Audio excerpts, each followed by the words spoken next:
Assalamualaikum warahmatullahi wabarakatuh. Halo teman-teman, apa kabar? Semoga semua sehat-sehat ya. Di video pertama kali ini, saya akan mencoba berbagi pengetahuan saya tentang bahasa Inggris. Di zaman sekarang ya, mulai dari anak-anak sampai orang dewasa, baik itu yang sekolah maupun yang bekerja, semua rasanya harus melek bahasa Inggris, karena kita juga harus melek teknologi gitu. Nah, di video pertama kali ini saya akan coba membahas sedikit apa-apa yang meliputi dalam belajar bahasa Inggris gitu. Tapi nanti di video selanjutnya akan coba saya detailkan. Yang sekarang ini kita coba belajar tentang permukaannya dulu ya, yang basic dulu. Jadi dalam bahasa Inggris ini ada 6 poin yang cukup penting gitu dalam kita belajar bahasa Inggris. Yang pertama adalah listening atau mendengarkan, kedua reading atau membaca, speaking berbicara, writing menulis, grammar atau structure tentang aturan-aturan, kemudian vocabulary atau kosakata. Jadi 6 ini nanti kita akan coba buka satu persatu yang lebih dalam di pertemuan-pertemuan selanjutnya. Yang sekarang saya akan coba menjelaskan tentang the 4 basic skills, yaitu kemampuan dasar dalam belajar bahasa Inggris, yaitu listening, reading, speaking, and writing. Jadi kalau mendengarkan ini saya umpamakan seperti seorang bayi ya. Bayi itu kan mereka banyak mendengar apa-apa yang mereka dapat dari lingkungannya, dari keluarga, dari lingkungan dia hidup. Nah, kata-kata ini mereka seperti pasif ya, tidak mendengarkan, tidak melakukan apa-apa, tidak memproduksi apa-apa, tapi sebenarnya mereka ini mencerna kata-kata baru. Nah, yang kemudian mereka akan belajar untuk menggunakan kata-kata yang sudah mereka dengarkan tadi itu dalam bentuk suara atau bicara gitu ya. Nah, kemudian berikutnya adalah reading atau membaca. Nah, banyak membaca menambah kosakata kita untuk bicara dan menulis. Nah, listening dan reading ini kita sebut receptive skills, yaitu kemampuan menerima. Sepertinya pasif gitu ya, kita nggak melakukan apa-apa, tapi sebenarnya otak kita nih mencerna, memproses apa-apa yang kita dapat gitu. Kalau listening dari suara, entah itu musik, entah itu film yang kita tonton. Kalau reading dari apa-apa yang kita baca, entah itu buku, entah itu tulisan-tulisan gitu ya. Nah, itu nanti akan membantu kita untuk melakukan productive skills, yaitu kemampuan-kemampuan yang kita gunakan untuk memproduksi sesuatu dalam bentuk bicara atau speaking, kemudian tulisan atau writing. Nah, speaking kita belajar bicara tentu membutuhkan kosakata atau vocabulary untuk dirangkai gitu. Jadi kata-kata tadi yang kita dapat dari mendengarkan, membaca, nah ini kita pakai untuk berbicara karena kita punya banyak kata-kata gitu. Nah, itu kita gunakan untuk ngomong. Kemudian writing atau tulisan. Kalau speaking bentuknya bicara, kalau writing bentuknya tulisan. Jadi kalau speaking lisan, kalau writing tulisan. Nah, itu bedanya. Kadang kalau kita tidak bisa ngomong gitu ya, atau malu, atau kita susah bicara di depan publik, nah kita bisa meluangkan kosakata atau ide-ide itu dalam bentuk tulisan. Nah, itu akan sangat membantu kita. Kemudian 2 poin berikutnya yaitu kemampuan tambahan vocabulary atau kata-kata, kemudian grammar atau structure. Nah, vocabulary atau kosakata ini sebenarnya adalah kombinasi dari kemampuan aktif dan pasif gitu. Kalau aktifnya apa? Kalau kita punya banyak vocabulary atau kosakata, kita bisa ngomong atau bicara, terus kita bisa meluangkannya dalam bentuk tulisan. Nah, karena kita memproduksi sesuatu, nah itu disebut aktif. Kemudian kalau pasif, kita seperti pasif gitu ya, nggak melakukan apa-apa dari apa yang kita baca, apa yang kita tulis, kita baca dan kita dengarkan.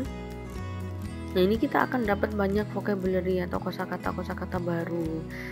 Kemudian the more reading and listening, the more words we get. Jadi semakin banyak kita membaca dan mendengarkan, tentu banyak kosakata yang kita dapat gitu. Nah, dari kosakata yang kita dapat, kalau enggak kita praktekkan atau kalau enggak kita latih, nah ini bisa hilang gitu, kita bisa lupa. Jadi practice more to apply. Jadi harus berlatih terus gitu untuk mengaplikasikan kosakata yang kita miliki, entah itu dalam bentuk lisan maupun tulisan, biar enggak hilang. Jadi rasanya kita percuma gitu kalau misalkan kita belajar banyak vocabulary tapi tidak pernah kita pakai. Nah, bisa-bisa kita lupa gitu apa yang kita pelajari. Berikutnya adalah grammar atau structure. Ini aturan-aturan yang mengikat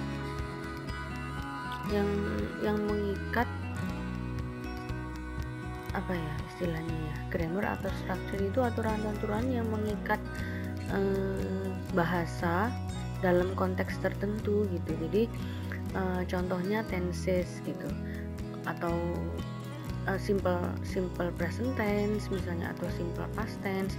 Ini kalau dalam bahasa Indonesia kita nggak ada aturan gitu, apa-apa yang hal-hal yang sudah terjadi di masa sekarang, masa lampau, besok gitu, nggak pengaruh. Tapi kalau dalam bahasa Inggris itu diatur gitu. Jadi ada aturan yang mengikat ketika kita berbahasa Inggris.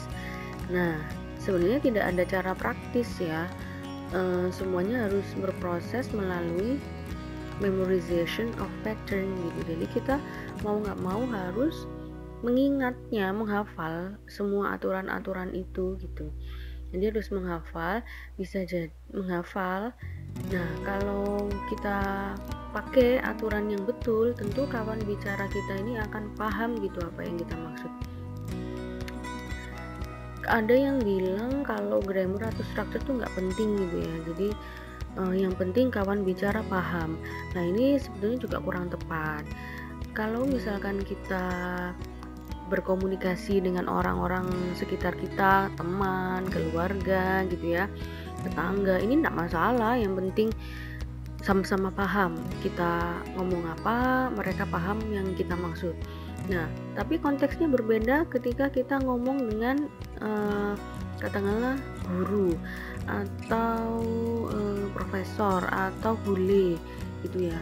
Nah, ini bisa-bisa mereka tidak paham apa yang kita maksud karena grammar kita atau struktur kalimat kita kurang tepat gitu. Mereka tidak akan paham apa maksud kita. Nah, di situ kita harus menggunakan grammar yang tepat gitu. Kemudian, nah itu kalau kita sudah menghafal, kita mengerti fungsinya, kita harus membuat menjadi kebiasaan gitu. Jadi practice makes perfect. Jadi kita terbiasa untuk berlatih, kita berlatih terus menerus menggunakan grammar yang betul dengan kosakata yang kita miliki.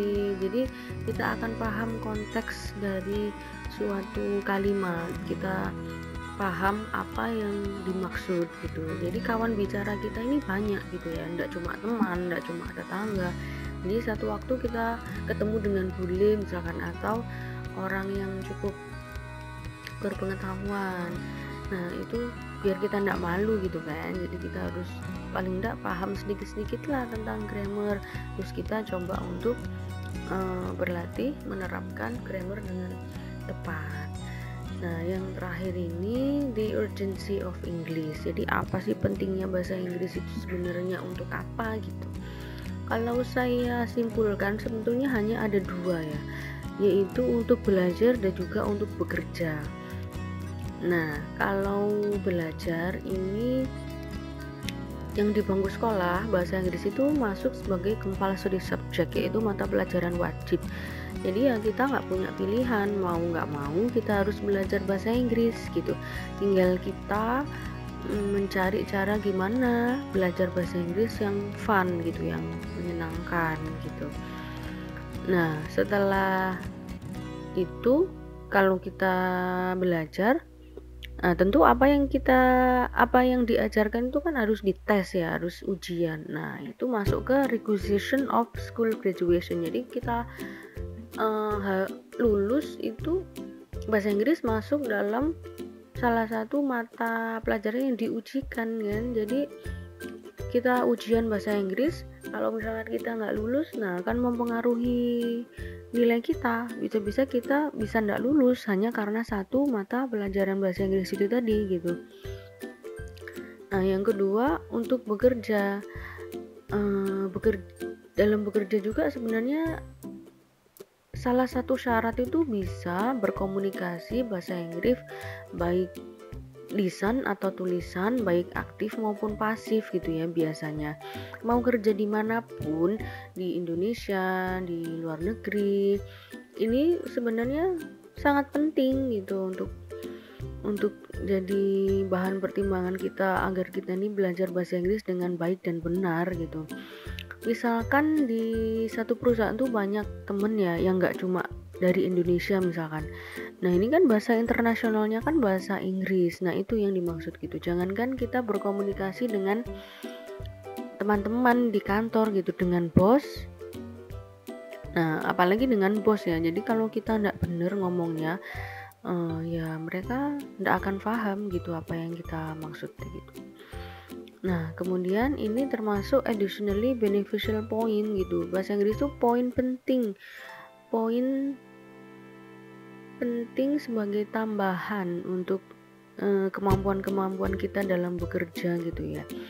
Pernah suatu ketika ada yang bercerita ke saya gitu, seseorang itu melamar ke perusahaan, tetap dia secara kemampuan oke gitu, bisa dia bekerja di perusahaan tersebut, tapi karena satu kemampuan dia yaitu bahasa Inggris sangat amat kurang gitu ya. Jadi si yang interviewernya ini tidak paham apa yang dia maksud, istilahnya bahasa Inggrisnya belepotan gitu. Nah, akhirnya karena itu dia tidak bisa masuk ke perusahaan internasional. Nah, ini sangat penting gitu ya. Kemudian untuk orang-orang atau untuk mahasiswa, untuk siapapun yang belajar bahasa Inggris, melanjutkan sekolah ke luar negeri, apalagi ini ya pasti nanti ada tes-tes tertentu, misalnya TOEFL atau IELTS, ini sangat penting gitu. Nah, untuk video kali ini cukup sampai di sini dulu. Kita akan lanjutkan ke video-video berikutnya. Kita akan sedikit perdalam satu persatu bagaimana meningkatkan skill dalam bahasa Inggris atau apa-apa yang bisa kita lakukan untuk meningkatkan skill bahasa Inggris. Semoga bermanfaat ya teman-teman. Ikuti terus video selanjutnya. Bye. Assalamualaikum warahmatullahi wabarakatuh.